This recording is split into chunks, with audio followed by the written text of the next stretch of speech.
देखिए, जो कल हुआ या जो अभी हो रहा है, मैं इसको 2012-13 से बिहार में राजनीतिक अस्थिरता का जो दौर शुरू हुआ है उस परिप्रेक्ष्य में देखता हूँ।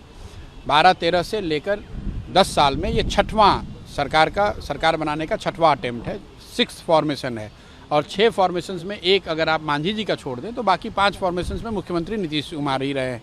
स्वाभाविक है कि आप फॉर्मेशन तभी बदलते हैं जब पिछला जो आपने बनाया था उससे आप कंफर्टेबल ना हो या जो आपकी आशा अपेक्षा उस फॉर्मेशन से राजनीतिक या प्रशासकीय रही है उससे वो खरी नहीं उतरी है, पॉलिटिकल बातें पूरी नहीं हुई हैं।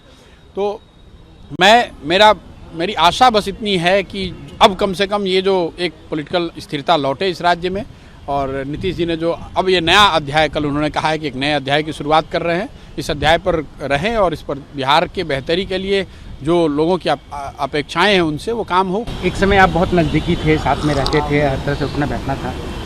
आखिर उन्होंने कहा कि सबकी चाहत थी, सबकी इच्छा थी कि एनडीए छोड़ दें, तो आखिर ऐसा क्या लोगों की इच्छा थी? आप तो अधिकांश नेताओं को जानते हैं, उनके विचारों को जानते हैं, उनके व्यवहार को जानते हैं, क्या ऐसी दिक्कतें थी?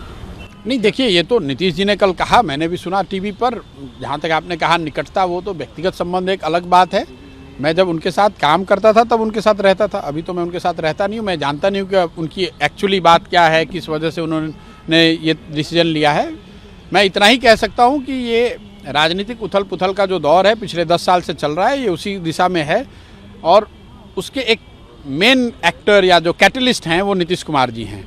वो फॉर्मेशन ए में गए, उनको अच्छा नहीं लगा, फिर उसको चेंज करके बी किया, फिर सी किया, फिर वापस ए में गए, फिर तो अब आप इतना ही as a citizen of Bihar आप इतना ही अपेक्षा रख सकते हैं कि अब जो बनाया है कम से कम इस पर टिकें और इसकी प्राथमिकताओं को जनता के सामने रखें और उनको जितनी ईमानदारी और जितनी प्रयास से उसको किया जा सकता है, ज़मीन पर उतारा जा सकता है, वो करना चाहिए।